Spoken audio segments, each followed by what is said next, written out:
All right, so again, I'm Patrick from Dotloop. I've been at Dotloop for 6 years next month, so many of you may not realize some of the highs and lows that we've seen. I have, and I can tell you guys are in a good spot now with where the product is, and it's only going to get better as we're pushing out new features constantly. So as a company, we're 10 years old. We're celebrating our 10th year this year, so pretty exciting stuff. I'm already logged in, but I'll kind of walk backwards just a hair, just so some of us new folks see the login process. Okay. Now, once you are provisioned an account in Dotloop, you'll get an email from your manager. The email will literally have a Get Started button in it. You click, and it takes you to the sign up page here, where literally your full name, your email address are already populated. You literally just create a password for yourself. You select your role of realtor agent, and then your state of Mass. Okay. At that point, you click sign up for free, and you are in. You'll have access to all the LAER documents, Massachusetts documents, and all the subsets of those. Okay. So I clearly already have an account, so I'm going to go ahead and log into my LAER account here. And once I'm in, this is my virtual dashboard. This is where I'm going to have the ability to create new transactions, access transactions that I've already created, and access transactions that have been shared with me via other agents in my market. So you guys have probably come across Dotloop contracts from other agents, right? So Dotloop's not brand new to you, okay? But this dashboard here is your filing cabinet. You're going to be able to take this anywhere you want as long as you have an internet connection, okay? Whether you're on your phone, tablet, laptop, iPad, whatever you want, okay? A few things that I want to get to you before we start creating loops. One is we have this navigational toolbar here, and the far right icon is what we call the profile icon. It's either going to be displayed with your photo already or just your initials for the most part. There is a My Account page in here that I want to make sure that everyone goes to sooner than later, because there's some pretty important stuff that we want to make sure that we're capturing. Basically, any information you put in here, if it is deemed worthy of being in your documents, it's going to populate your documents for you. Okay. So real quick, if I scroll down this page, first I have the ability to upload a photo of myself, and not only is that going to be displayed in the top right, in that profile icon, but this photo is also going to be seen in all of my email communication. Okay, anytime I share an email with my client, manager, co-op agent, anybody like that, they're going to see that photo. So make sure it's a nice high-res, up-to-date photo, nothing from Spring Break 02. Okay. How we would like our name displayed in our system is up to us. So if I want to go by Pat, by all means I can. However, if I come here and look at the e-sign name and e-sign initials, we absolutely want to make sure that our legal name's here, because this is what's going to be applied every time we sign a document as a listing agent or a buying agent, okay? You guys know how frequently you guys need to sign documents. You're not going to want to edit that every single time, okay? Our company name, job title, and tagline are also three things that are going to accompany that photograph in your external communications, okay? So making sure LAER Realty's there, you know, realtor, salesperson, realtor of the year, whatever you want to call yourself. So during this, can you also feed in once in a while things that might apply if you were a member of a team, how you might do things a little differently? Sure. Okay. Yep. So, job title and then tagline. Your taglines can be anything you want, right? A joke, mission statement, Bible verse, quote, referral link, anything like that, okay? If I scroll down, this middle section here is prompting me to sync my Dotloop account with my Zillow Premier Agent profile, okay?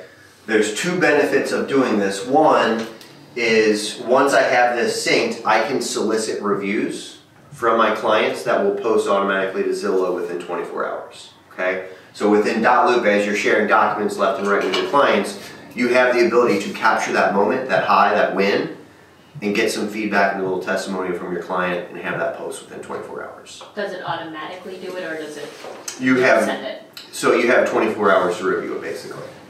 Okay? I'll show you where that prompt is within the loop. The other benefit is the fact that you can mark things as sold, leased, or closed in .loop. That also triggers the change in your transaction history on Zillow. Okay? If I scroll down here, there's a section for address. This is actually calling for your home address. We should know in Massachusetts that no documents require the listing agent or buying agent's home address. So this is completely optional to you, okay? If you fill this out, .loop's not going to mail you anything, okay? So don't expect a Christmas card later this year, okay? Make sure we hit save in the bottom right if we've made any changes. We can scroll back up. There's only a few other sections here on the left that I want to point out. One is profiles, and this is just more of the same stuff here. Just put in information about myself, my phone number, my fax number, my brokerage license number, office ID, agent license number, etc. You type this in one time, I promise you'll never have to type it in again, okay? I can see which office I'm connected to, so I'm connected to Tewksbury. What's up? If I scroll down, here's my company information with my office address, okay? This clearly is going to be populating your document. So again, this is information I want to type once and not many, many times, okay? Gotcha. Yep. If you're licensed in 2 states, how will you handle the license numbers and mailing address and all of that? So, if you were licensed in 2 different states, what we can do here is have 2 different profiles that you can toggle back and forth. So this one could be called Mass, New Hampshire, whatever you want, and you'll be able to toggle between them. Okay? That's all right, just go to speaker. If I scroll down even further, this last section here is email. And these are all the things that are going to produce an email to you when these actions are taken, right? So anytime a document is shared with you, you're going to get notified via email. Anytime a document that you have shared has been signed, you're going to get an email letting you know. When your signature is required and the client's note has been received and the client's status of the loop is updated when the office adds a tag or a note regarding the loop or document, and then daily task reminders, okay? We don't actually need to know what these things mean. We just want to leave them checkmarked, okay? Nobody wants to see anything getting by us, not our managers, not our clients, nobody, okay? We hit save in the bottom right if we've made any changes, and we scroll back up to the top, okay? Typically, that's all the boring stuff that I'll talk about, but I'm going to go a little bit further, okay? So this last section here is called apps.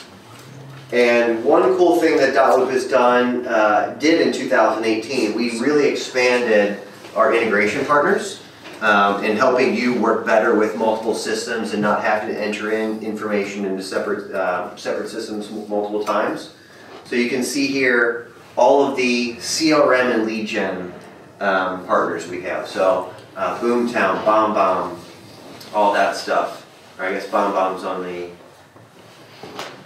automations, but here's some back-end stuff. This is more brokerage level stuff, so you're probably not going to be connecting to that, but if I scroll down, here are the things that are more agent-centric.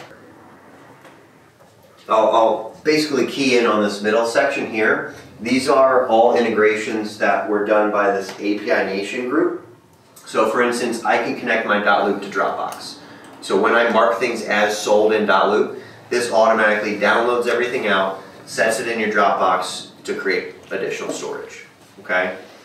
You can integrate with your Google Calendar, so when you are assigning yourselves tasks in .loop with assigning due dates, those due dates are going to appear in your Google Calendar. So like closings and everything will pop up on the calendar? Absolutely, yep. Contacts the same way. The best example I have is if you're at a wedding reception or a happy hour and you meet a client, you're just going to pull out your phone and say, what's your phone number, what's your email? You're not going to go to .loop and say, hold on a second, what's your email, what's your phone number? This allows those Google contacts to sync to .loop so you don't have to look it up again, okay? Google Sheets is an integration where you can actually spit out a very detailed, comprehensive report of everything going on in .loop. It spits it out to an a CSV file where then you can dice it, 1,000 different ways, okay? But definitely check out some of these integration partners like BombBomb, like PieSync. PieSync will sync your contacts through multiple different systems. Okay, so you make a change here, every system that you have gets updated with that contacts information. So And pretty cool Dropbox, stuff. how many people use Dropbox? Yeah. So the funny thing is with .loop is in the cloud, so I mean having the need to create a redundancy in multiple versions of it doesn't really make sense, but there's many things more that you can do with Dropbox. So I mean personally I have the integration turned on. So okay. So again I got here by going to this apps in my account page. Okay. Any questions about the My Account page as a whole? Everyone knows which office and their address.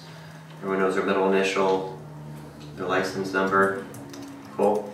Just plug it in and we'll take care of the population for you, okay?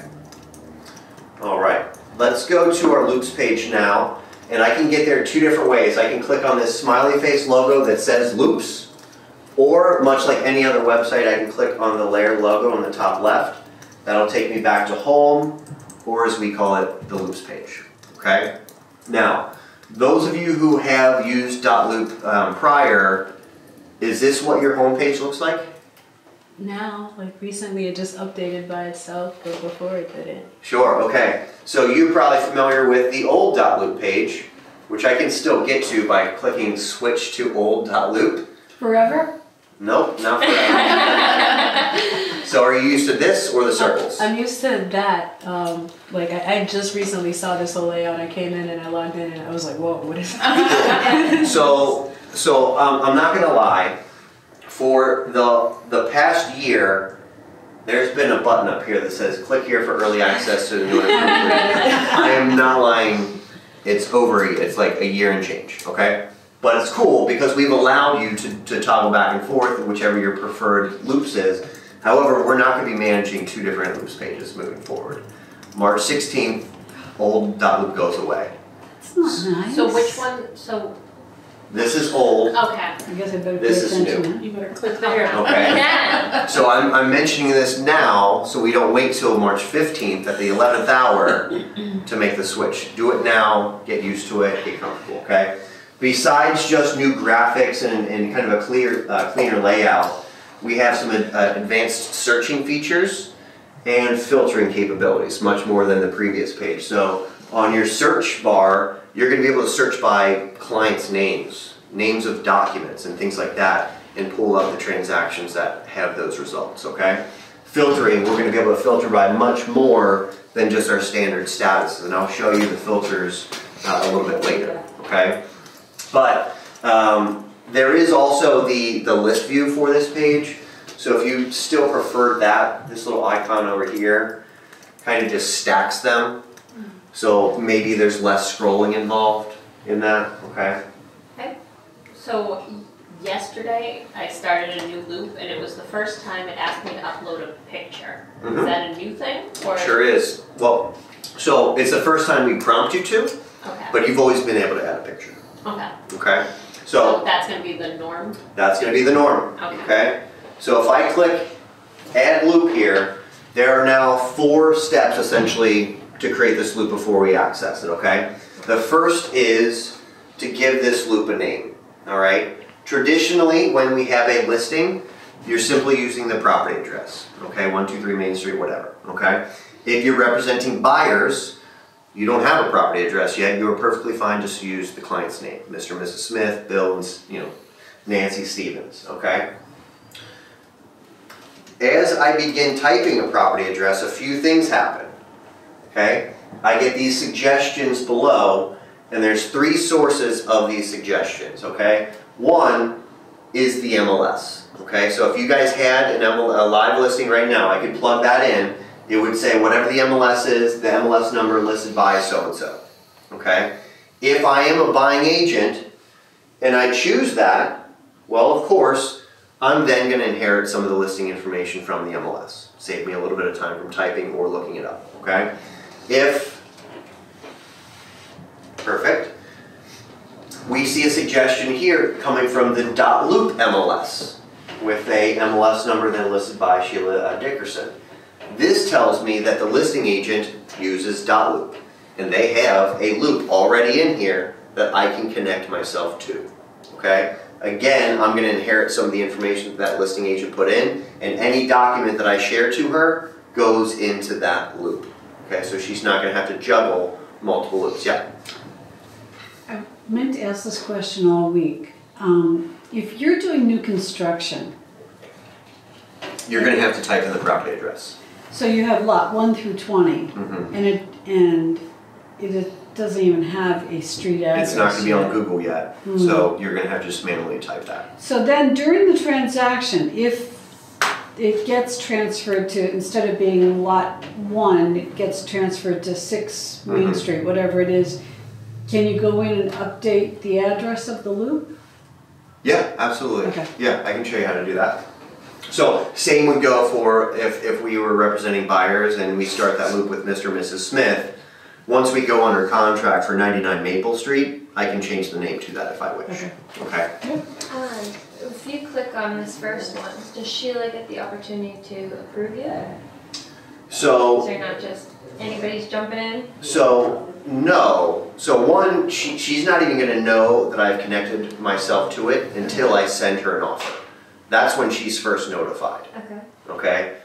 So there is no But you don't- approval. You right? don't have access to everything she has up I there. have no access to anything that she has. Yeah, so it's not like. All I have is just that basic see their- MLS. Just the information. MLS details? Yeah. Got it. Yeah. No, I don't have a peek into what she's doing. Okay. Oh. So that was. Yeah. Not So when you do an offer that way, it kind of just gets dropped into their loop, right? So then they have Yep. all of their documents and the offer in their loop they already had started. Yeah, so they'll already have all their listing docs. When you share a document, that offer just goes into the loop segmented with your name on it. Okay? The third suggestion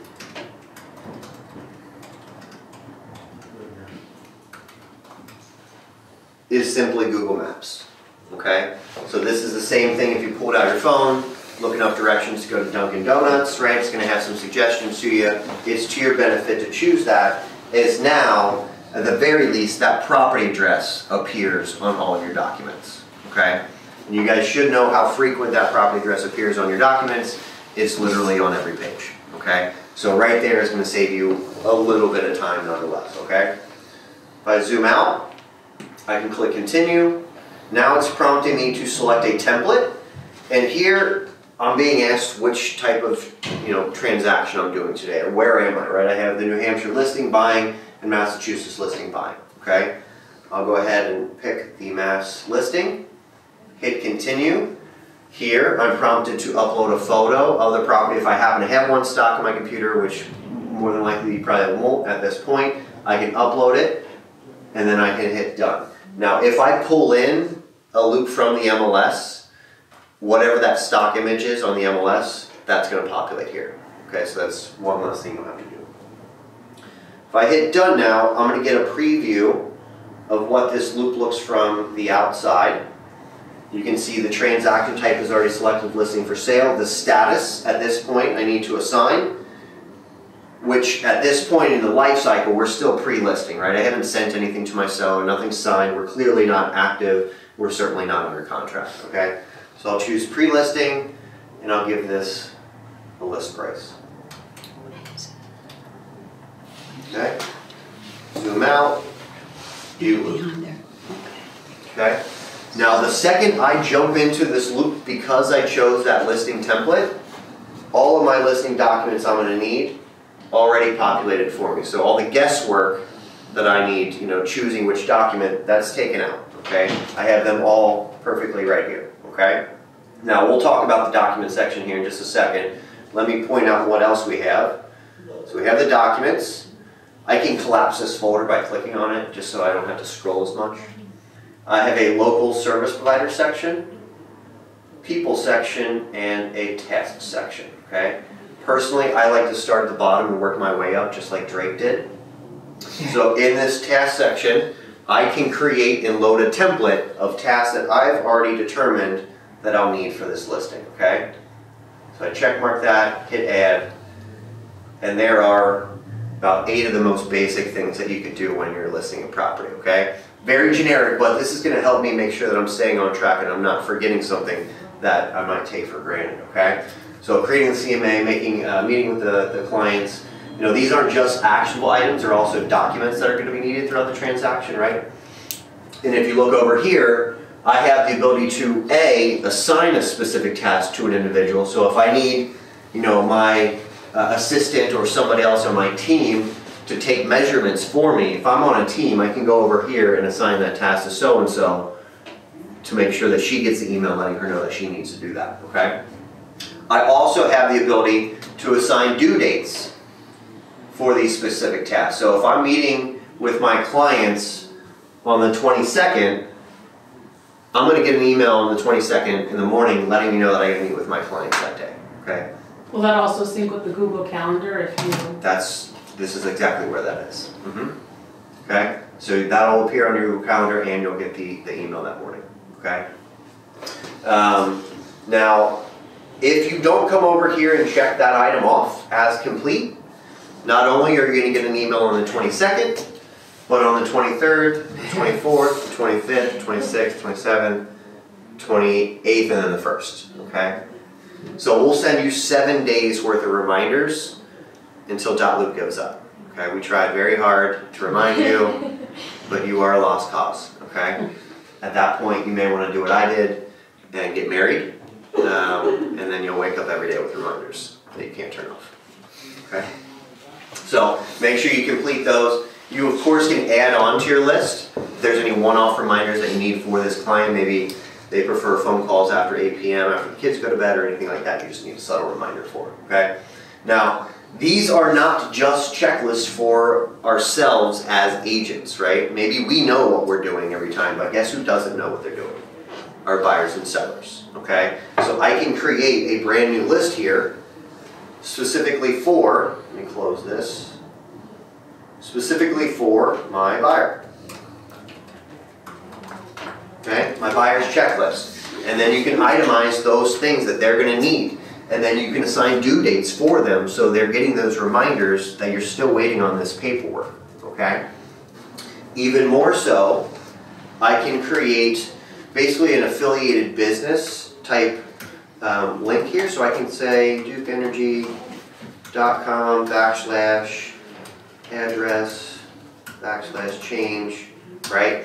I can go to, you know, the gas and electric company's website and figure out where they need to change their address. And I can go to the you know, whatever Verizon website to figure out where they need to change their address at. I paste all that information there, and your buyers literally just click one after another and update their physical address, right? So it's one less thing that they need to think about, and you're getting them all the way to the finish line before they, you know, that's all they need to do, okay? I promise you, if my agents did this for me, I am telling every single person alive. Okay, that was the smoothest transition. It was seamless. My agent's the greatest. Okay, cool. Other ideas of task lists would be maybe an open house checklist, right? You guys are the experts in the open house. Our sellers, we can't rely on their judgment there. We can create the 10 best things to do at an open house. Share that with our clients, which I can show you how to share. You click that button, and then you click that button. Okay? That shares the entire list so they know to pick up the kids' room and have the cookies baked and all that good stuff. Okay? Now, if we create, you know, a one-off checklist and you're like, wow, my client was very receptive to this, I should probably use this again, rather than recreating it, all I have to do is go over here and click Create Template. I name it, and then I can apply it to any loop after the fact, okay? So after I name it, the next loop I create, I literally just click Load Template, I pull that in, and I use it, okay? Now, as a team member, is it possible for us to make like a template like that and share with our team that we like to share with our customers? Yeah, so any of you probably want to go up here to do it in this template section. You can actually create those tasks, right? However, what you will need to do is when you come into your people section, you're going to need to add the rest of your team and then just scroll in and say who's doing what. Okay, as of right now, that's information that just can't be saved and repurposed. Well, I'm just, if someone creates the buyer task list, we can then share it with our other team members. Oh, totally, yeah. Okay. So I created this list, I add you to the loop, I share that list, then you click create template, save it, name it, whatever you want, you can have it. I think she needs to make a template that other people on her team can see. Yes, so I But can, even if they're not in this specific loop, but like So I have she to- creates a template and somebody else wants to. yeah, I have to add her to this loop in order to share that with her, Okay. and then she can save it and keep it for future loops. Oh. Yeah, it's just one way to get it from So, you to Like from the me. idea of Google Doc, like you Yeah, share I it have and to then share you make a copy and. Bingo. Bingo. Okay. Any other questions on tasks? Cool. Anybody using tasks today? Will you use it? Maybe. Okay. All right. Let me share this with you. Obviously, this is the task today, right? In the next few weeks, expand that. Maybe the next 2 months, there will be some changes to the task to where right now, when I want to assign a due date, I either choose today, tomorrow, this week, next week, after another task or a specific date. I'm going to be able to say, I want this task done 5 days after this one. I want this task done 10 days before this one. Cascading, yeah. So yeah, dynamic assigning. So basically, all you would need to do is the last task needs to be the closing date. You plug in the closing date and everything else is going to calculate based off of the rule that you created. Okay, so pretty cool. And we're going to add in a note section. Okay, so for example, when you take measurements, it'd be nice to be able to reference what those measurements are. You're going to be able to click a note section and add that information. So if you need reference to it, you can always jump in there and look at it. Okay, or share it and have everybody else benefit from that. Okay. All right, let's scroll up to the people section. Now in this people section we have ourselves with our email and our role. Go ahead and give myself the role of listing agent. You can see just how many different roles there are. We've thought of everyone. And if you're not there, you're other. Okay? So listing agent. I also have my admins for my office and admins for my company, both of which say on my team. Okay, it's very important that we know what on my team means. The fact that anybody who's on my team can see and do everything that I can see and do. Okay, so that also means I would never need to click add person and add my manager or my admin because they're already here. Okay, make sense? Now this is clearly where I would add my client or co-op agent or anybody else who's going to be playing a part of this deal, right? My attorney, lender, etc. And there's only 3 pieces of information that is required, and that's their full name.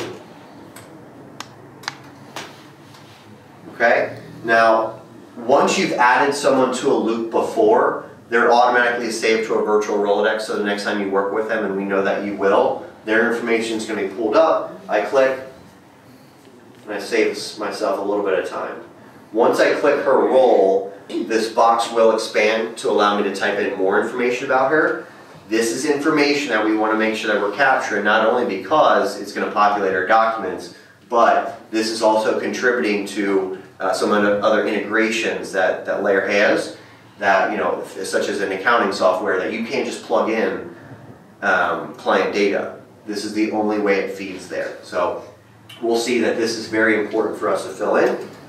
So go ahead, fill that out, street name, street number, tab, unit, city, Waltham. How do you guys say it again? Waltham? Waltham? Waltham. Waltham? Like No. Walt and then Ham. Alright. I don't know if you were here the first time I ever came up. It may have been in Lisa's office, maybe. This was probably 2016. It was only admins. There's probably 15 or 16 of these women and just me. And then in the back corner, they keep giggling like the whole time. And I finally stopped and said, "What are you giggling about?" And they were like, "The way you say folder." And I'm like, "The way I say folder is funny to you?" Okay, I get it. All right. So, Now I have to adjust the way I talk with you guys. So add person, now I see that Sally's name, her email, and role are in here. If I failed to capitalize her name, if I misspelled something, I literally just click directly on her name, this box reappears, and make those changes and I save them, okay? Now, it is required, if Sally's selling this home with her husband, partner, or spouse, it is required that each one of them have their own separate and unique email addresses, okay? So husband and wife cannot share the same email in .loop, okay? The reason being, it is for their security, okay? That email address acts as a second form of identification to them, and we require that, okay? Has anyone had that instance where husband and wife have the same email? Yeah, Or all one the time, does right? and one doesn't. The second person doesn't have an email. Doesn't at have all. one, right? So let me give you some suggestions as to what you could propose to them if in fact that situation appears, right? So husband and wife say, Patrick, we have the same email, we've had the same email for 25 years, we have no plan on ever getting a new email, right? First, Mr. and Mrs. Seller, do you remember how much you paid for that email 25 years ago? I can tell you, it was $19.99 back in 1996. Guess what? Emails are free nowadays. And it takes you 3 minutes to sign up for one.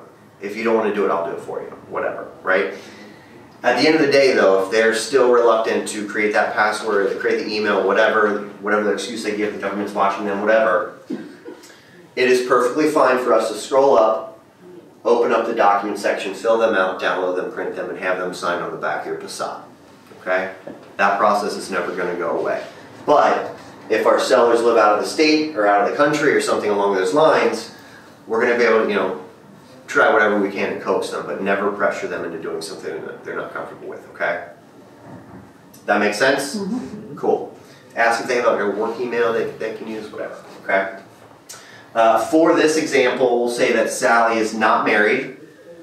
To my knowledge, she's not even seeing anybody right now. So if you guys know anybody, let me know. She's a catch. All right. So let's scroll up to the next section, and this is local service providers. And this is where you have the ability to pin those vendors and service providers that you work closely with and you trust to your account. So when you need them, you click on their face, you hit plus, you can type them a little message and say, hey, I got a client that may need your services. Do you still have that, $99 special this month, right?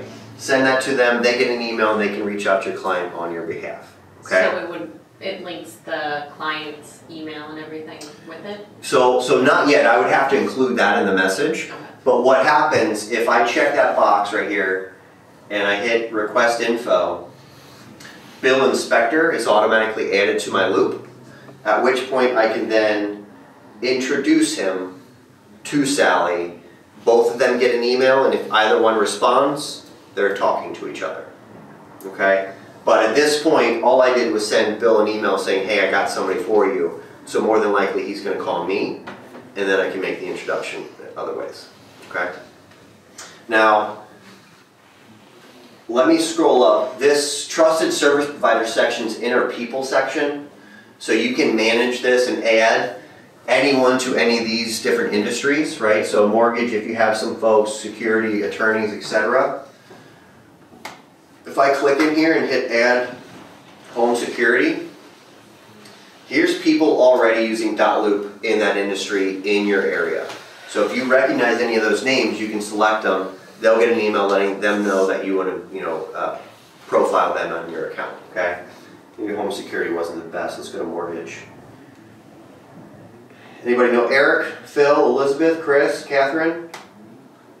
Nope. I know Todd Benton has it. You know Todd, good guy? You trust him? You can add him to your loop. Yeah. Okay. Otherwise, if you don't see your folks, all you got to do, full name, email address, they get an email letting them know that you want them to be profiled in your account. Okay. So, I'm sorry, how'd you get to the, contacts, is that what you? No, you're in trusted service providers. And then just, Click on mortgage or one of the industries okay, because I didn't get any. and add a lender. Oh, no. That's blank. Okay. Okay, we'll look at that in a minute Okay. or later. So we do have a reference to the RESPA Act. So if we are adding one person to an industry, let's make sure that we're adding at least 2 or 3, so we're not looking like we're only giving sole suggestions versus many, okay? Cool. Let's go back to our loops. Any questions on the service providers? Bingo.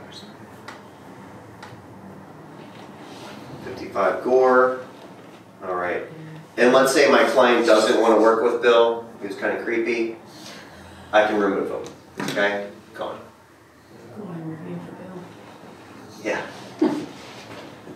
He's my uncle, so I have to. Just kidding. Everybody has a home inspector in their family, right? Not just me. All right. So at this point, I have my listing folder just chock full of different documents. Now, I equate this basically to if you walked in the office today and you walked in the back and you went to the filing cabinet with all the documents and you grabbed a full listing packet out of there, before you walk out the front door, you're going to thumb through it, pick out the documents you're not going to need for that transaction, and you're going to throw those in the recycling bin, right? You're going to do the same thing here. For this transaction, I may not need that junk flyer. I may not need this lot and land or this condo. I might not need the combination extension. I might not need, a few of these documents at the bottom. I check mark them, and what I do, I archive them. Okay, that's the same thing as throwing them in the recycling bin. So if I look now, I have a reduced listing profile or a listing folder, and I can concentrate on just those documents that matter most. Okay? If I need to get anything back, all I do is click Show Archive, and there they are. I go to the drop-down menu to the right, and I unarchive it. Okay, and I pull it back out. Okay? If I need a one-off Massachusetts document, I can go to Add Document and pull documents in for my templates. There's summer rentals, there's all the LAER docs, and then our MAR interactive folder. This is every document in Mass, okay? I am not a licensed agent in Mass, so I do not have access, okay? Cool. All right, let's do this. All right, so at this point, I'm going to go ahead and open up these documents and fill them out. Now the way that I do it, rather than just clicking on one document at a time and open up that one document, instead I check mark the folder, which check marks all the subsequent documents, and now I again have this toolbar where I can hit open. And this will open up all those documents at once. Everything will autofill at once, and then I just go down the list, bang, bang, bang, filling out those documents, okay? So if I look at it here, I'm really confirming some of this information, right? So seller 1, Sally Seller, great. Listing agent 1, Pat Brossart, perfect. Scroll down, there's my property address, already populated because I chose that Google suggestion. If I scroll down, and I can type in MLS number there. These financials, this being as it's a listing, I don't have that info just yet. There's my company, there's our seller information, here's these dates. Super easy to apply, you get a calendar, choose the month, choose the date. Choose the month, choose the date. Original price, we'll say $4.99. If you want to see commas and decimal points, type it in that way. Okay? There's our deed and our book. Let's hit autofill. All right. You guys see that here? 2 roles have been assigned. 27 fields have auto-populated, okay? You saw how many fields I typed into, not nearly 27. So that tells you how redundant and repetitive your guys' documents are, right? How many times does Sally's name appear? How many times does the property address appear? The answer is 27, okay? I would never want to type that out or, heaven forbid, write that 27 times. I'm going to type it out once, and that is it, okay? So let's scroll down and see what did populate. So that first document is just a flyer. Here's some info there. There's the property address. For those fields that didn't populate, all I do is I click in it and I start typing. Oops. There you go, right? Toques. You guys call it toques? No? Sometimes. Sometimes. That's great. All right, scroll down. All of these check boxes are interactive. right? These fields, I just click and I start typing, okay? If I wanted to, I could use the tab button and tab to the next field. Scroll down, just filling out what did not populate. So here's an agreement that I can keep on deck. Don't need that just yet. I can just keep scrolling to the next document. And I do have reference to what document I'm looking at the top if I ever get lost because I'm zoomed in too far like I am. Scrolling. How many pages is this document? 6, 7. Okay. Property disclosure, we'll let that, what autofill, we'll leave that. We're not going to be filling this out since our client needs to fill that out. And this is something like 8 pages. Oh, here's the exclusive. Let me zoom out here. Okay, that's going to be easier for me to see. So here's the exclusive. Literally the first page is completely filled in. Okay? I got to get all the way down to the bottom where the broker fees are for me to fill something in, right? 150, 30-day expiration. Scroll down, filling in some of the blanks. Here we have our commission, so it's 2.5 here. Cincinnati, we're split in 10. Are you really? No. No, okay. I was waiting for a reaction. I was gonna say. I'm moving to Cincinnati. Yeah, we split 12 actually, so. Update that. Type in whatever we need there, right? Scroll down. Now let's get to a box like this.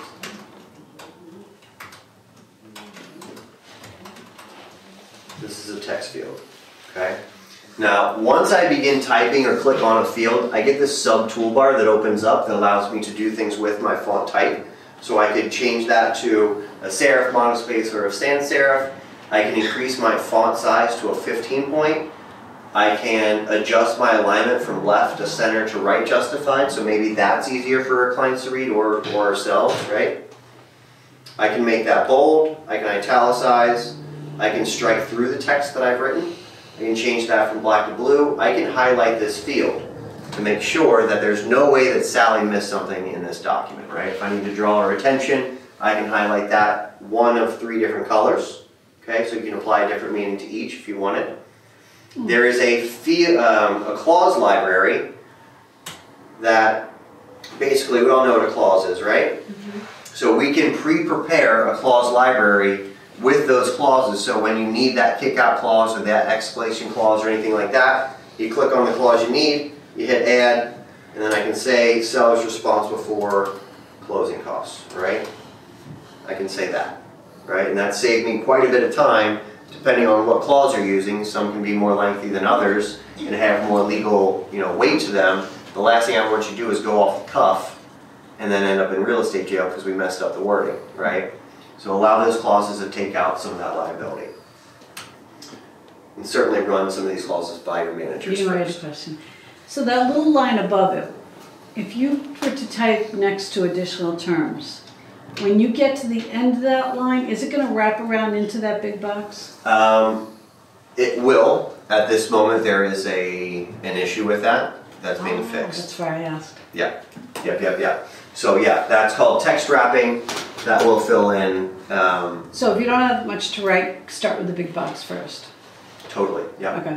Mm-hmm. And the reason I choose this big box is simply because I can go to a 15-point font, which, if you think you're getting a 15-point font in that little guy, you're crazy, okay? The most you can get there is probably a 12, okay? Click that. 11 is as big as you can get there, okay? I also want to point out, maybe this is a field that Sally's going back and forth on and I can't get a square answer as to what she wants. Maybe, she won't make up her mind whether or not she's leaving that washer and dryer or something like that. If I'm tired of asking her, I can go up here and I can assign that text field to Sally, so when I share it with her, she'll be stopped and prompted on that field to fill it out, okay? I otherwise will just leave that assigned to no one, and then I am the only person that can fill that out, okay? And you just had your icon in there when you assigned it? Yep, I just click on it, hit assign, and then click back on it to read and sign. Okay. If I scroll down, I can see clearly where my signature is needed for the listing agent, highlighted red saying listing agent sign here. So I hover over it, I click sign now, I get a little preview of what my .loop signature looks like, and it's respecting that I want my middle initial in there so I don't have to edit it. If I have an iPad and a stylus, or if I want to draw it with my finger, I can use this draw feature. I don't have a stylus, right? So I prefer using that font.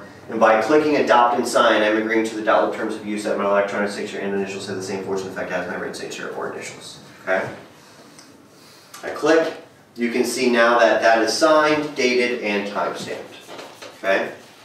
If I scroll down, here's another listing agreement. Okay, cool. So let's go ahead and save this. Any questions about filling out an electronic document? If you guys are familiar with zip forms, it's pretty similar, some of the same characteristics, but I hope the flow is a little bit easier for you. Okay? I'll go ahead and hit save, and I'll go back. Do I want to save these? I sure do.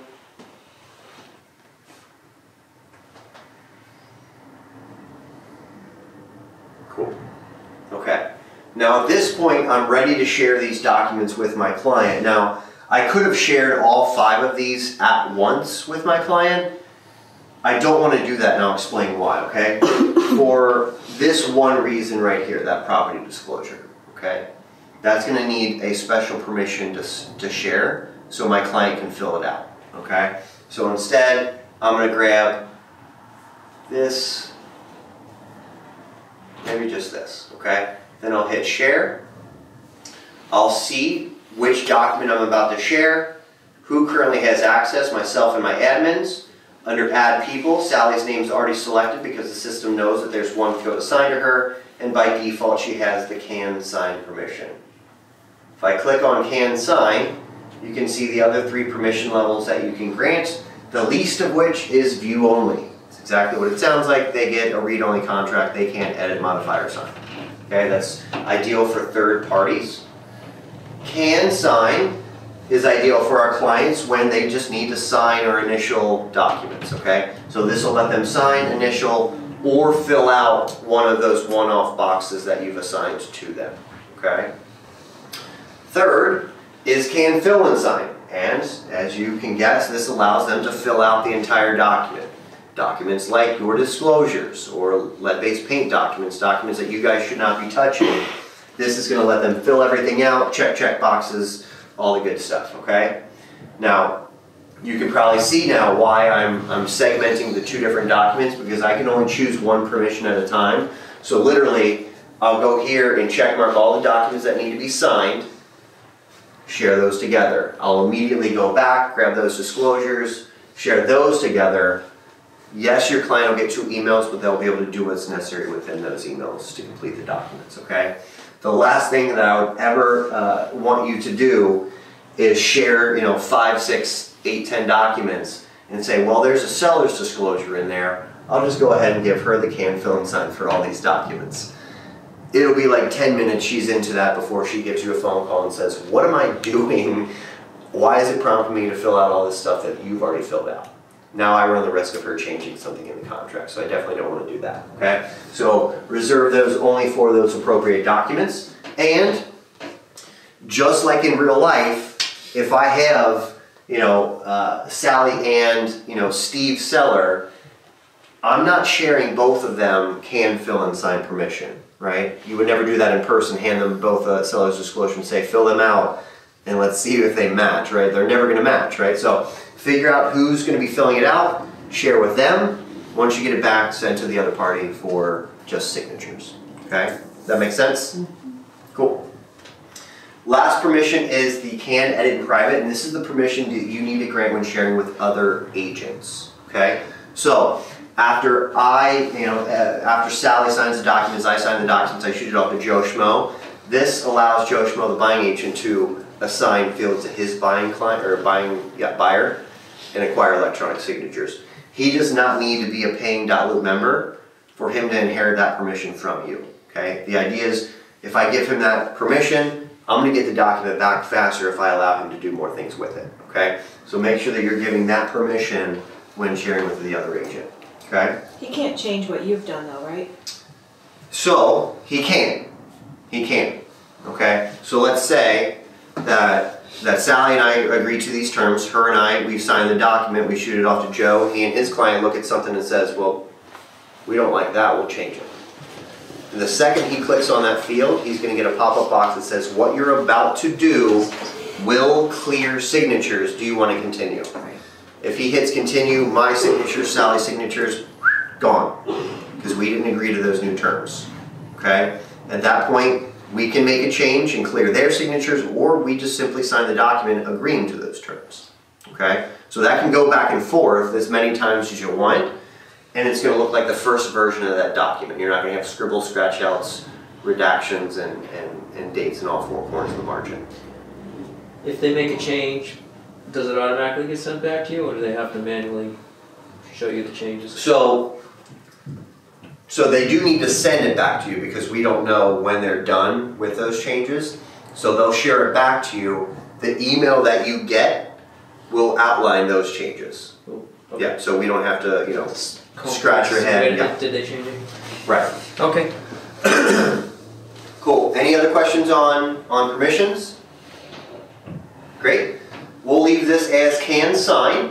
That's all I need her to do for this exclusive. I have an option to type a little custom message to her. You know, this would be a great spot to include some instructions, right? Hey, Sally, this is the exclusive that we talked about. Make sure that you read paragraph 8, section 3, because that's where we're waiving the rights to do X, Y, Z, right? You can express that type of language there, or you can literally just, you know, wish her a great day and say how happy we are for her business and how quickly we're getting this home sold for her, okay? You guys are the masters in crafting that type of message, okay?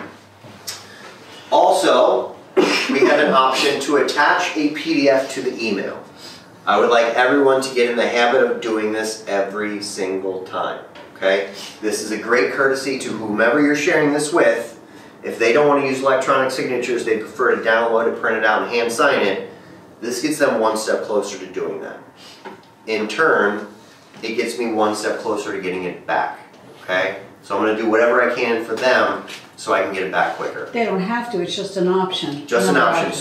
So they'll have the option to still electronically sign or download and print the document, okay? I do one additional thing when I share documents with my client.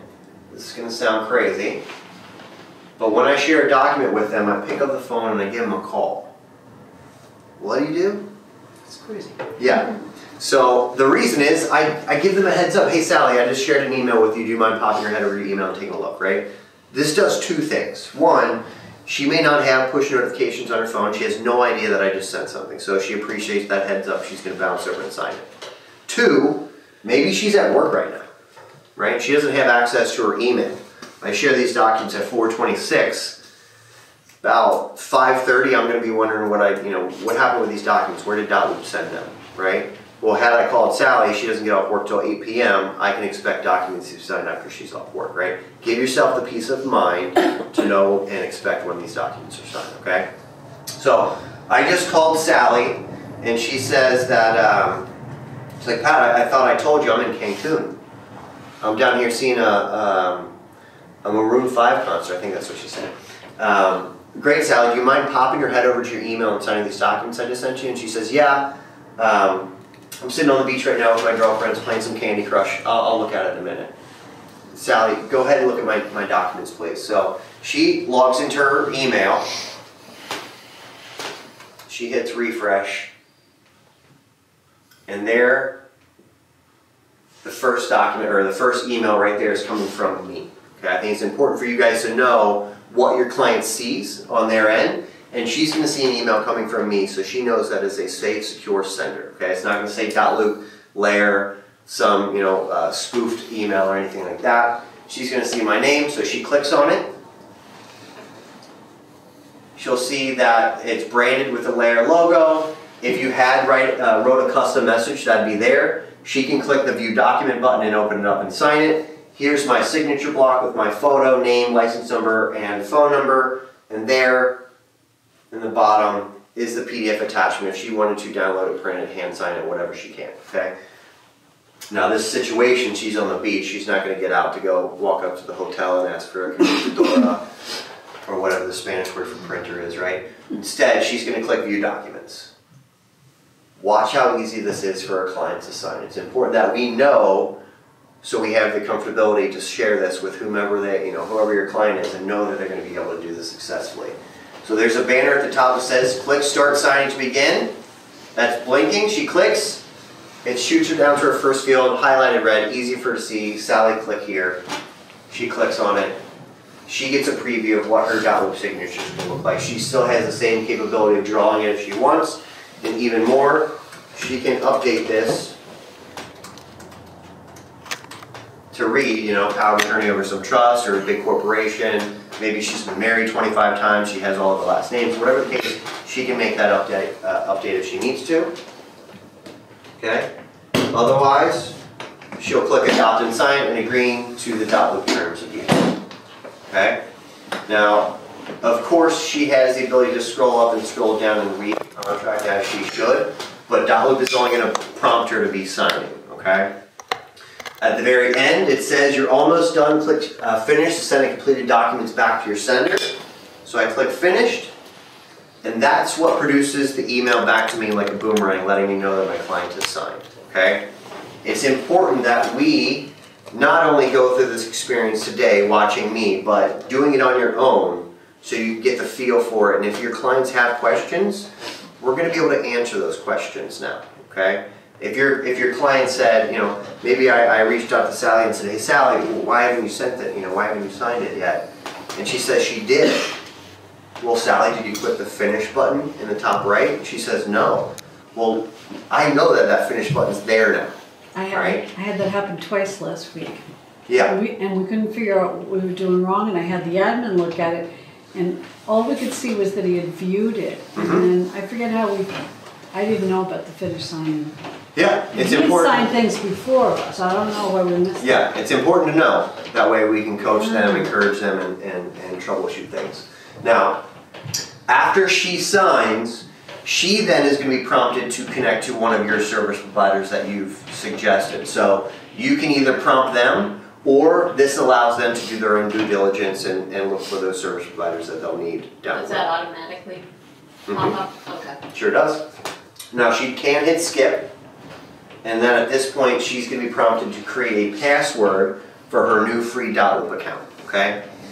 By no means does she actually need to do this, okay? If she looks at that and says, Patrick, that's one more password that I know I'm going to forget, I don't want to do it, say, Sally, close that down and enjoy the beach, okay?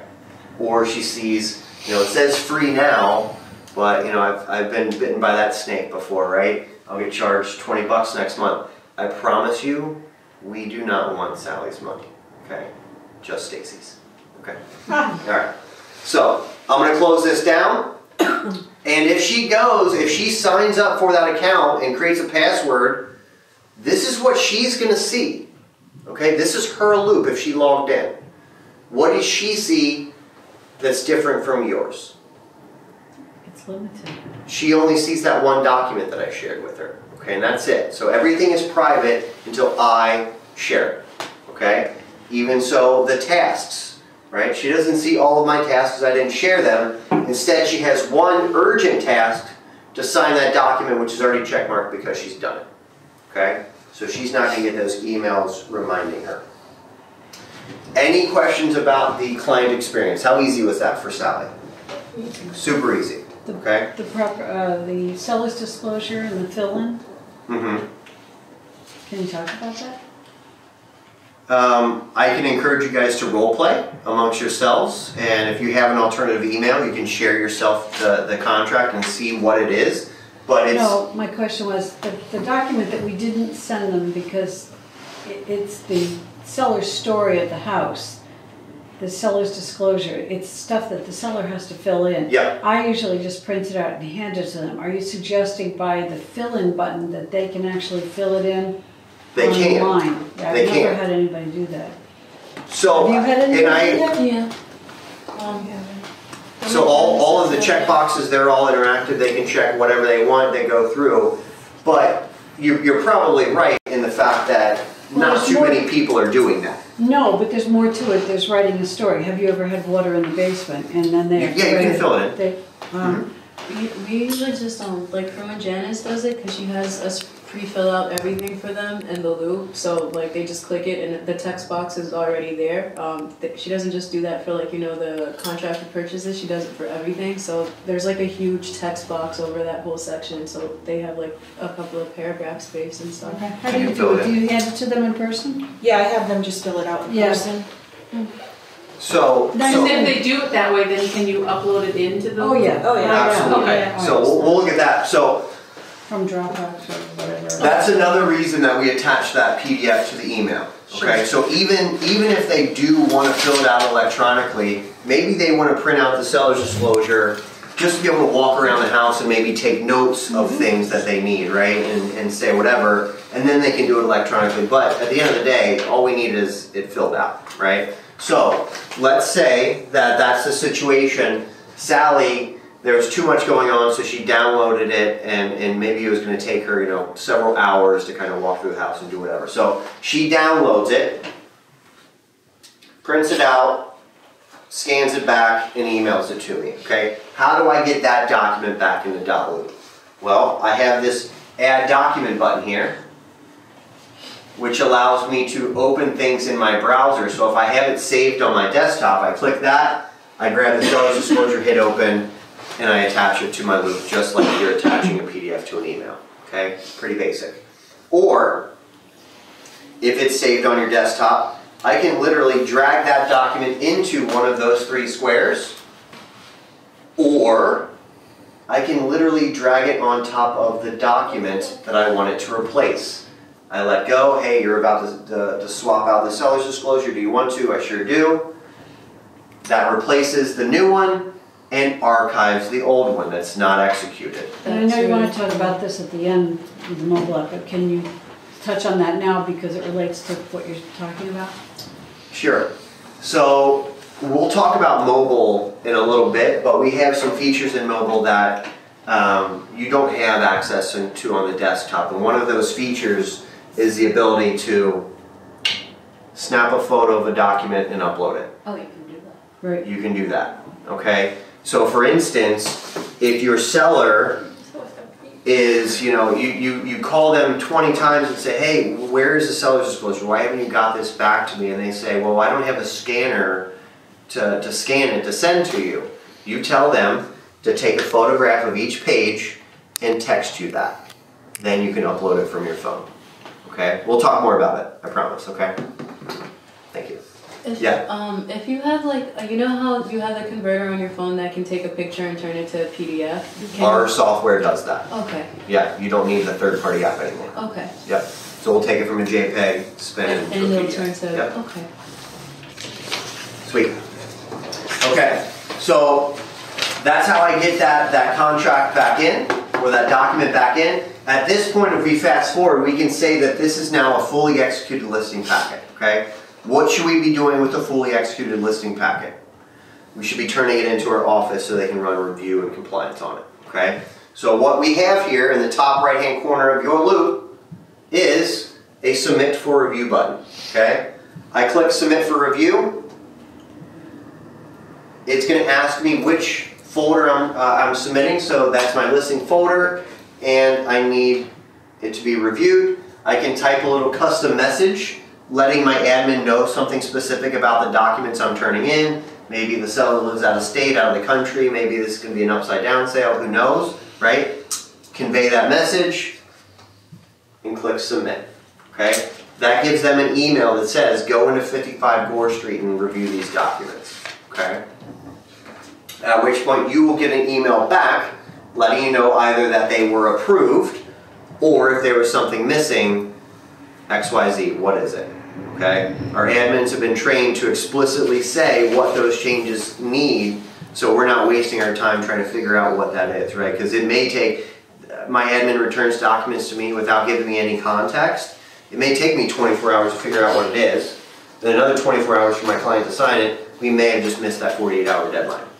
And as long as we're recording this, so at the point where your purchase and sale is signed and both of your deposits are in the loop, that's the point at which you can send your file for review, for submission, because everything's there. You've got the offer, you've got the P&S, you've got the 2 copies of the checks, lead paint, whatever you need.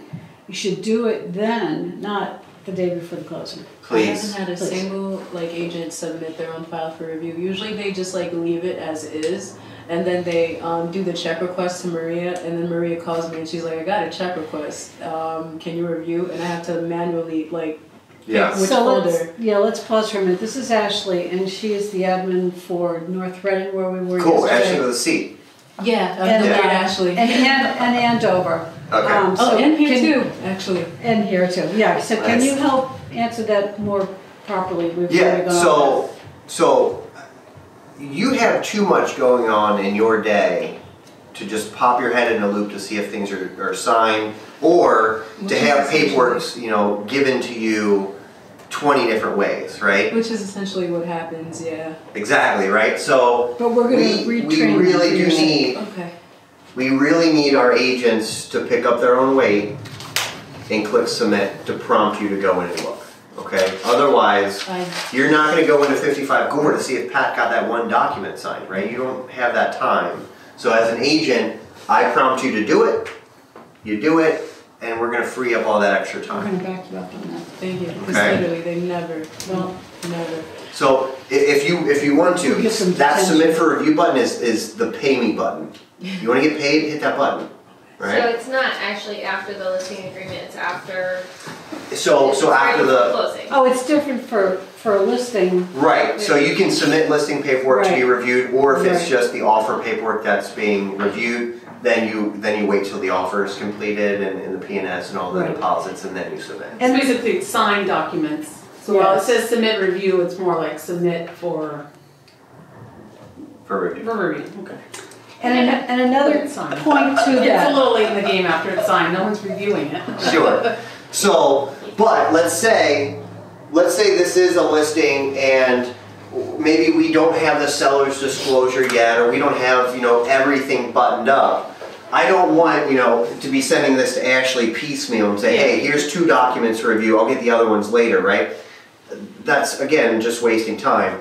If you need, that exclusive to be looked at independently because there's unique language in it or whatever, what I can do as an agent is I can come over here, click this note section, come up here, I can click new note, I can find Ashley, check mark, send her a little note and say, hey, do you mind coming in this loop and looking at this document and checking it out? I'm lost on it, Perfect. right? So this is not going to say, if I click submit and my message said, hey, look at this one document, we're not using the system appropriately. This is going to say, hey, look at this one document. The reference right here, compliance review notes for exclusive right to sell. So the email you get, you know exactly what you look at, and you're not going to waste time looking at everything else. Okay?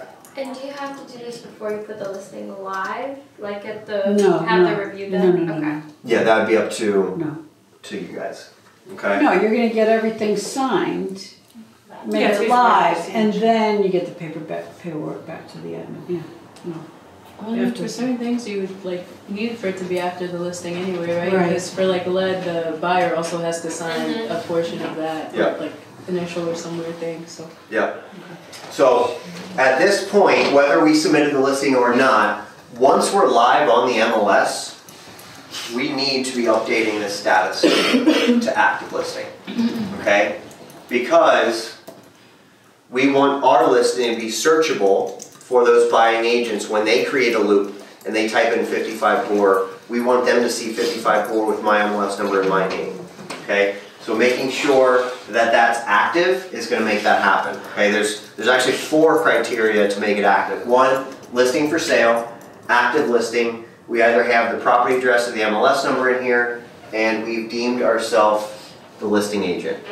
Those are 4 things we should be doing every listing anyway, so it's nothing extra to get that searchable, okay? Awesome. So we are live, all of our listing stuff is good, so I can collapse that. I don't need to see all those documents at all times, it's kind of just noise to me. So I'll collapse that. Well, now that we're live and active on the MLS, what do we want? Offers. Offers, there you go. Thank you for saying offers and not offers. We don't just want an offer, we want offers, okay? So when it comes time to add the purchase paperwork, we're gonna click the add folder button, okay? I'll click add folder and I'm gonna give it a name. Surprise, surprise. I'll name it something like offer folder, okay? If we're getting multiple offers, well, what are we gonna call those second offers? 1, 2, 3, and 4. Offer folder 2, offer folder 3. If I wanted, I could say, offer folder from John Doe, right? If you want to include the buying agent's name in there, you can name that folder just like that, okay? Now I have multiple offer folders. At the end of the day, Sally's only going to cash one check, okay? So what do we do with these offers that aren't accepted? Archive. Archive, bingo. So I'm going to come over here, go to that drop down. You are now a backup, okay? The reason I'm putting all of my backup offers in is because, let's say John Doe's buyer's back out after inspections. All I got to do is hit that show archive button and the ball never stops rolling. I have all that paperwork ready to go, okay, queued up, all right? As well, I'm sure Massachusetts is no different from the rest of the country where you need to provide receipt of offers made, right? The last thing I want you to do is 6 months from now, commissions come knocking on your door and you got to go out to your car to look on the floorboard for that offer that you got that one time, right? All I got to do is open up .loop. I can open up that show archive. I can even go to the activity log and show the time and date of when I presented it to my client, okay? Make sure you're covering your back ends there. That's excellent. Could you unarchive when you go into the archive folders? Is there an unarchive option? So I click show archive to view it, and then I just go back to the same drop down, and now that reads unarchive versus archive. Yep. Cool. What's the setup easy offer? I will get to that if we have a little bit of time. That's more kind of it's not so much ABCs, more advanced, okay? But we can absolutely So it doesn't really talk about mean it. easy.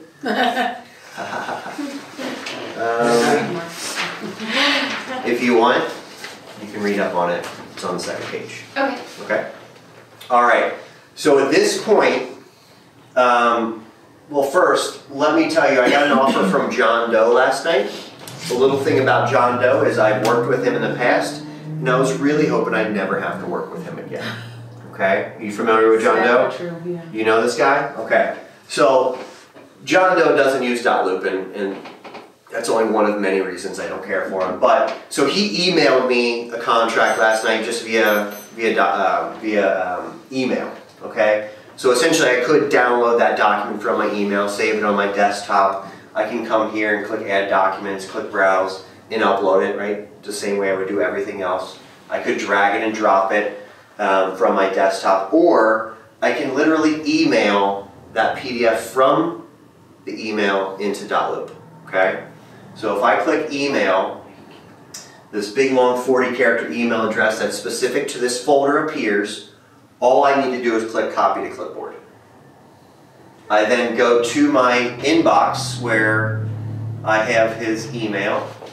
It goes to an offers folder here. Here we go. Hey Pat, it's been a while. Not long enough, dude. I click forward. I right click, paste, and send. Okay?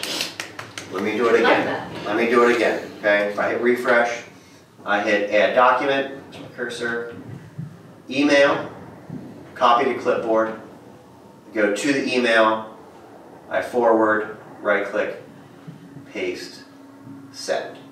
Okay? The body of the email, the subject, none of that comes in, just the PDF attachment that we want. Okay? So if I go back to my loops, I hit refresh, bingo. Okay, I just emailed it in. And what I didn't do, and we might not think about this every day, but if we're constantly downloading documents to our computer or our devices, we're only slowing them down. Okay? This eliminates the need to slow your computer down and take up storage. Yes? Can you do that one more time Sure. for our tech savvy Yeah. person? No magic, nothing up here, right? Okay? I click add document. This is because you've gotten, Oh, the email, I know how to do that. The email? Email. Yeah. You know how to do it? You copy the link. Yeah? Yeah. And then you go to the email and you click Yeah, forward. you send Okay. it. And Yeah, then you right so, click and hit paste and you hit send. yeah, it goes right She into does. the awesome. Wait, so can we review one thing for me? Because I've been doing it like on a PDF application and then putting the PDFs back into .loop. How do you split PDFs and .loop? Because I get like the, you know when their agent gives you like the stack of every Everything. document and Yeah. it's just like they scan it all and send it all Have you like tried that. this before? You can't find where to do it. I didn't find it yet, so I've been like, you know, opening Okay. a WPDF, then splitting it, and then reloading it into I'm sorry. Patrick I'm is gonna show very you glad in that you 2 asked that seconds. question. I'm super, like, I super want to know. I'm so tired of, like, Okay. manually splitting PDFs. Sure. Yeah, for sure. Ready? Yeah. All right. So first, before I open this is not going to fly, right? This is John being John. He sent it to me. It looks like a robot sent it to me. Just left whatever the scanner titled it. So I'm going to go here to the right. I'm going to choose rename, and then I'll say something like offer from John. Okay. .pdf. All right. So last night I got this offer from John. I immediately called Sally and said, Sally, I'm about to, I haven't even looked at this offer yet, but we got one. I'm about to send it to you. Heads up. And she says, well, Pat, I'm back in town. I'm about to go to bed right now. How about I meet you in the office in the morning? So here she is walking in the office. We're going to open up this one document together face to face, okay? So I open it up. And John just confirms why I don't like this guy, right? If this is the first time, it would be okay, but this is always John, right? So let's see what he sent me, because this is going to take about 10 minutes of my time. I'm going to need to download it, print it, go to the scanner, rotate it, rescan it, upload it, download it to my device, upload it again, right? That's way too much. So instead, I'm going to use .loop, where I can rotate or split documents, okay? Got that? Yes. All right, so I can rotate a single page left or right, or rotate a whole file left or right. So first, basically, I need to kind of see what he sent me. So he was consistent this time and sent me both pages upside down. So I'll rotate file left twice. So once I do it once, it goes horizontal. I need to click it again to write the ship, okay? And if I wanted to split this, I'd basically say, this is a pretty bad example because there's only 2 pages, but it'll say how many pages it is, how many documents you want to split it into. So I can say 2, I name each document, and I say which pages they are. Okay, I hit split document and you're done. So if let's say the first document is 2 pages, and Yep. then the second document is 1 page. So you have to, So you have I would to say name 1, the 2, 3 to 3. Got it. Yep. So you have to review it first before you. Absolutely take a look and see what you have before Okay. you start this. And you can name them right there. Yeah. Right there. That's also super helpful. Yeah. Mm-hmm. And if this is even more helpful, you can move this guy out of your way so you can actually see what you're doing. So once you close out of that and you back into the folders with the documents, it's just going to be 2 separate already in that. Yep. So it'll be split when you go back to the loop, and the original document with all of them is automatically archived. So if you ever need to go back and get all of them together, they're just in my archive. Okay. Or let's say you weren't paying attention to how you were splitting them and you messed up the page count, you simply unarchive that original and you do it again. Okay? Yeah. That was my point. I was going to say, is there some type of undo if you did split it in the wrong spot? Yeah. But It's called redo. It's redo. Yeah. Okay, that's fine. That's fine. Okay. Now, this is simply a PDF. There's no interactive fields on this page. I can't just click on something and begin typing it. I must go to the add and add one of these different tools to interact with the document. So I can add signatures, initials, text, dates, names, checkboxes, rated buttons, and strike throughs. Okay? Let me start with a strike through. So at this point, ignore what I'm striking out. But let's say I'm striking out this paragraph 3. Well, that's not really striking out anything other than the header of that section. So I need this to run the whole length and cover all of section 3. So I can do this a couple different ways. It's really hard to see it, but there's this little beveled edge right there. That if I grab that, I can drag that the length and width I need. It's challenging, so we came up with a shortcut, okay? Instead, what I can do with my keyboard is hold the shift key down, take my cursor to the end of that line, boom, done. Okay? Keyboard hotkeys, okay? Now, great, that's one line. I still need that to go, we'll run the length here, so I just duplicate. Nice. Okay, strike all that out, all right? If I made a mistake and did too many, I do have this blue X here that'll remove the last one, but if I need to remove everything, I can just hold my cursor down, drag a box that touches it, and removes all of it, okay? Check boxes and radio buttons. Anybody know the difference between a checkbox and a radio button? Yeah. Like 38 imaginary points, what is that? The radio never button, I used the assume, is radio the button. one you just do that, and then check box is a But you box can that pick you as check many in. check boxes as Half you want, point. but radio buttons you can only pick one. Okay, cosmetically, a dot versus a check mark, you're right. Functionality-wise, there's a difference where a checkbox you can check more than one, right? All that apply, check all that apply, right? Radio button, you're only going to choose one. Yes or no, elect or wave, if or, right? So you're not going to be able to choose yes and no with a radio button. So good job, guys. A name field. A name field in a text box looks pretty similar. So I can drag that the length and width, or I can use my shift key and click wherever I need it. A name field, if I begin typing, I get the suggestions below, which is going to save me just a hair of time having that auto-populate. But a better example would be if Sally's last name was Selazinski, and something a little bit longer than that, where it's going to be a problem spelling that correctly the second time because there's no vowels in it, right? You just allow that to populate and you don't have to worry about it. This is a true story. In Boston, 2015, 2016, it wasn't at LAER, it was another company. I said the same thing, maybe your name's Selazinski.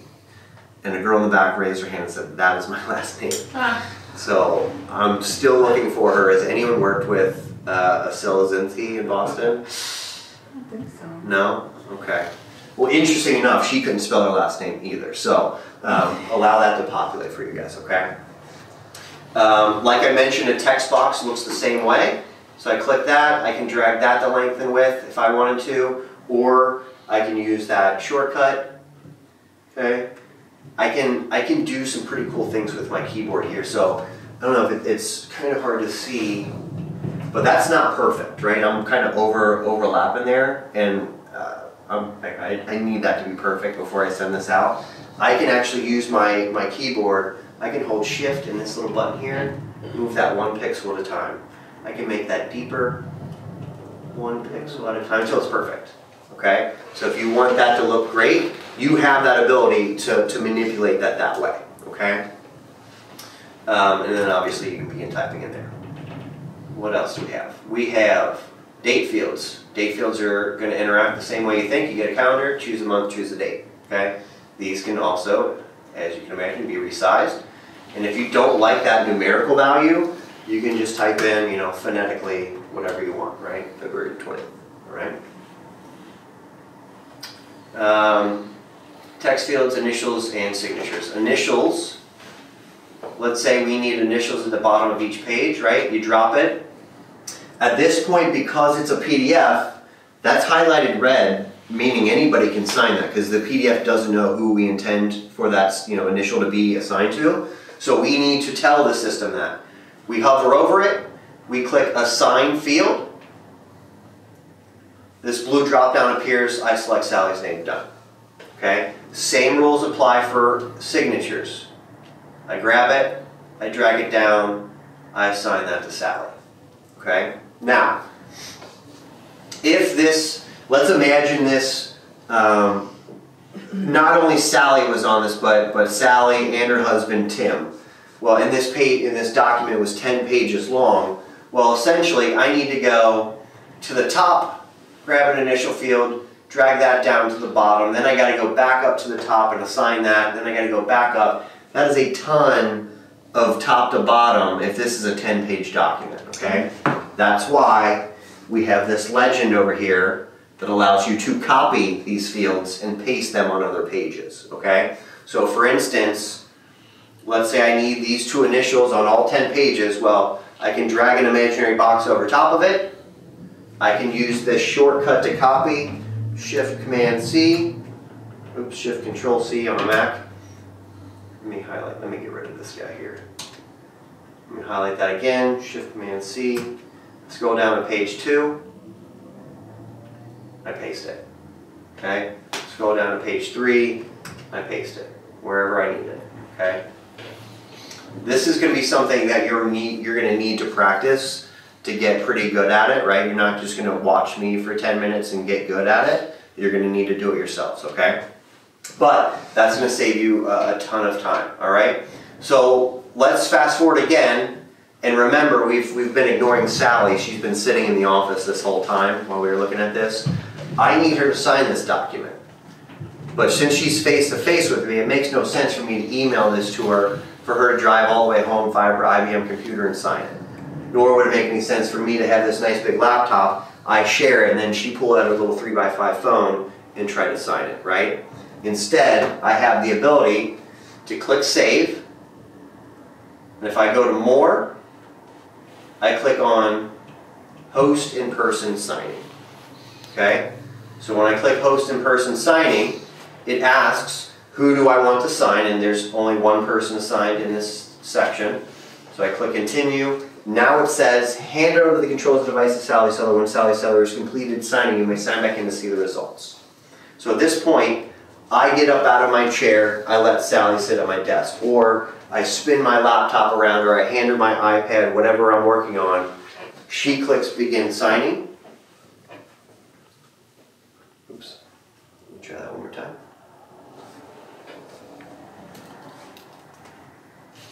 That's too many tabs open.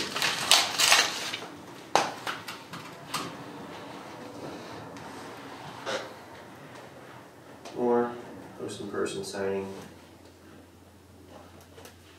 Okay. Does this look familiar? This is the same screen had I emailed it to her. Except this time I'm sitting with her and I can go over the document line by line with her and explain, hey, this is the contract to purchase, this is where we're filling out this, this, and this, all right? And this is also where you can give her some coaching and say, hey, do you see that start signing button that's been blinking for the past minute? Click that for me, Sally. So she clicks, it shoots her down to her first field, where she clicks, previews her name, she clicks Adopt and Sign. Great job, Sally. There's a whole bunch of random stuff down here I need you to sign real quick. Okay? Now if you don't assign things to her, clearly she's going to have the gamut to run and sign all those, but clearly we're going to assign those appropriately. Now Sally, go ahead and click Finish Signing, and we're all done. Okay? So if you have a customer that you're not sure if they're going to be keen to electronic signatures, you're going to think that you're going to need to hold their hand, invite them in the office, do it in person, but leave the paper out of it. Okay? You can still do this in person with somebody and coach them along the way. Yeah? If they happen to overlook a field and they hit finish, they'll get a message that says you skipped a field. Yeah, right? so they're not going to see finish until they're completely done. There is an I'm done button that's there the whole time, but if they click that and they've skipped fields, it's going to say you've skipped X amount of fields. Okay. And just the same as if I emailed it, she's prompted to do this. Sally, did you talk to the home inspector yet? Okay, so they're coming on Tuesday. Great, we can skip that. Did you want to sign up for a free Dotloop account? Just plug in a 6-character password and you have access to these documents anytime you want. You can read them to your kids before bed tonight, whatever, right? She says no. All right, so then I go back and I just simply re-sign into my account, okay? Any questions about signing in person? Any comments about signing in person? No, it's a great alternative. They get an email though, so I've had people ask me, you know, you could sign for me in person. Like how does .loop know it's actually me Yeah. signing? So what's the answer? They get an email to their personal email confirming that they just signed this document. Exactly. So, yeah. So when my client signs a document, I get an email letting me know that they signed. They get an email letting them know that they were successful in signing. So if today's the day that we decide we're going to commit fraud, we just emailed our client and told them we did that. Okay? So let's not do that. All right? Even more, if you really want some additional layers of security to make sure, you know, maybe I did something on accident, whatever, you know, if I go to this document, or maybe your client has amnesia all of a sudden, I can click on this link, and this link's going to show me the signature verification with the transaction ID, document ID, the page and signatures, the date and time stamp, the IP address, the computer that was signed on, the security levels hosted in person, hosted by Pat Brossart. So either way, someone's probably going to knock on my door if I did something wrong or if somebody else did something wrong. But I'll tell you, this has no codes or IP addresses or anything like that. So if today's the day you realize you can commit fraud, guess what? You could have done it 30 years ago. Okay? This is going to be secure. And don't commit fraud, please. Okay? Nobody wants to go to real estate jail or real jail. Okay? We don't have time. Yep. Got it. So at this point, we're going to go ahead and say that we're under contract, at which I can then go ahead and add a purchase price. So lucky us, we got full asking, great. I'll add a closing date, closing in mid-March. Okay? Now that information lives right there on the surface. I don't need to dig through any documents to find it. Okay? So let's say March 21st comes and goes. We update that from under contract to sold. That updates my Zillow Premier Agent profile, etc. Okay? Now, if I go back to my loops page, we don't see 55 Gore Street. Can anyone guess why? Because it's closed, and we're not filtering by closed inventory. Okay? So, if I wanted to see my closed, I can go to filter. And for instance, I told you we've increased the functionality here. Now you can completely hide everything in this archive. Like if you don't want to see archive loops in it ever again, leave that check mark. You'll never see any of your mistakes or training loops, okay? But then again, you can if you want to. If I only want to see my purchase transactions or my listings, I can click those. And right now, if you scroll down, you can see that I'm only filtering by pre-listing, active, and under contract. Those three things I consider to be ongoing outstanding transactions. That's all I want to see. I don't need to see my closed transactions, okay? But, you know, end of the year, end of the month, whenever, I can see what I've sold and leased. Click apply. Okay? It's not a bad month right now. Okay? Especially at 12%. Okay? Same house a lot of time. Yeah, I got a good thing with Sally. She has no idea. I just keep selling and buying the same house for her. I just repaint it and it's whatever, you know? So it's a good gig, don't ruin it. Perfect. I can update a status from here if I wanted to. You know, if I needed to, I could. And then based on the closing date, this circle is going to fill in as we approach the 21st. Okay? Cool. All right. Now, well, I'll pause for questions, but from here on out, I'm just going to be talking about support resources and some other new things coming down the pipe, and mobile. We'll talk about mobile too. Questions? No? Okay. So one of the newest features that I can showcase right now that is live is this little widget here. Okay. If I click on that, I now have the ability to text my clients from my desktop.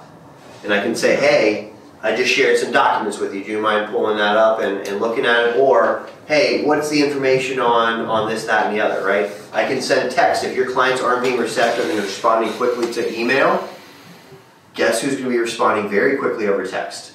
Everyone, okay? It's nothing new. It's funny to hear, you know, text is the way everything's moving. No. Text is what's been happening for like 10 years. It's just now very tied into in very much our lives, our text messaging. So it'd be silly of us not to jump on that right away, okay? So right now, I can text conversationally in Dotloop on the desktop, but on the app, I have the ability to text contracts. So if they're not getting the documents to their email like they should, I can text them that exclusive. They pull up their phone, they click on it, and they can fill it out right there via text. Okay? Very cool stuff there. Okay? Obviously, more functionality is going to increase there. Okay? Also, I mentioned the fact that you can snap photos with the app, which is pretty cool. To learn more about that, let me show you where we can watch some videos. So in this profile icon, there's two links here. One is to our support phone number and then our help center. The support number should be on the bottom of each of your pages with the hours of operation. Know that we are in Cincinnati, Ohio. So if you call us, you're talking to somebody in-house. You're not calling a call center who does not care about your business, right? I promise you we do, and I promise if you give us a call, that'll be the most knowledgeable, patient person that you've talked to that day. Okay, I promise you. Has anyone called support before? Good? Mm-hmm. Beautiful. Okay, so maybe we need help outside of our business hours, or maybe it's early in the morning, we hadn't had our coffee yet, we'd rather not talk to any other human being. We can click Help Center and check out some articles and videos. So here, I have the ability to search for any feature and function in Dotloop. So if I want to know more about uploading via email or replacing documents or splitting documents, I can search for any of those key terms. If I scroll down, there is a training section with links to weekly webinars. So every week, we have 4 agent webinars, 4 admin webinars that we can take advantage of. So I can click there. If you have a free Monday at 10, Tuesdays at 2, Wednesdays at 10, or Thursdays at 2, sit with us for an hour and see what's new in Dotloop. Okay? These are all live interactive trainings, so you can pose questions and we'll read those questions online and answer those accordingly. Okay? If I don't want to sit through a record or a live webinar, I can go to this videos and training manual section, which if I scroll down, here are all our videos. Okay? These top 2 are really the main ones. Here's the basic one. They somehow did it in 55 minutes, and here I am creeping up on 2 hours. So check that out. The cool thing about the video, which you couldn't do with me today, is you can press play and hit pause at any point. So I could literally watch 5-10 minutes of this video, pause it, go back to my Dotloop tab and replicate what that video just showed me, and then watch another chunk and let this video walk me through my first transaction or my 20th transaction. Here's the advanced webinar. This is going to show you things like the easy offer, how to set up and customize your templates and all those type of things. Some pretty cool stuff in there, but make sure that we can swim before we throw ourselves into that, okay? Keeping our office happy. This is like the bare minimum of Dotloop. This shows you how to upload a PDF that's been hand-signed and how to submit it for review. Keeping our admins happy, okay? If I scroll down even further, here are our iOS and Android app videos. So this is going to talk more about the Messenger feature, snapping photos, and other intricate things that you can do mobily, okay? Awesome. We do also have some opportunities for CE, so you can check out a calendar to see when we're going to be in your area. Okay, I believe Massachusetts is not on the list. We'll fix that. New Hampshire is though. Okay. Training calendar, you can see if we're going to be in your area. So we'll travel along and stop at different boards and things like that. So if you want to check out, are we going to be around anytime soon? Connecticut, it's not close enough. Okay, well, pop your head in there and maybe we'll be doing an impromptu training or something for you, okay? Back. Back again. And like I mentioned, the fact that we're coming out with some new features and things, you can always stay on top of what's new by scrolling to the bottom of our support page. It says new enhancements, click that and see what may be streamlining what you're doing already, okay? Awesome. I believe this is new. Best practices for co-op agents linking to listings, avoiding duplicate loops. I'm going to watch this tonight. Very cool. So we're constantly updating that. That was updated 5 days ago. Perfect.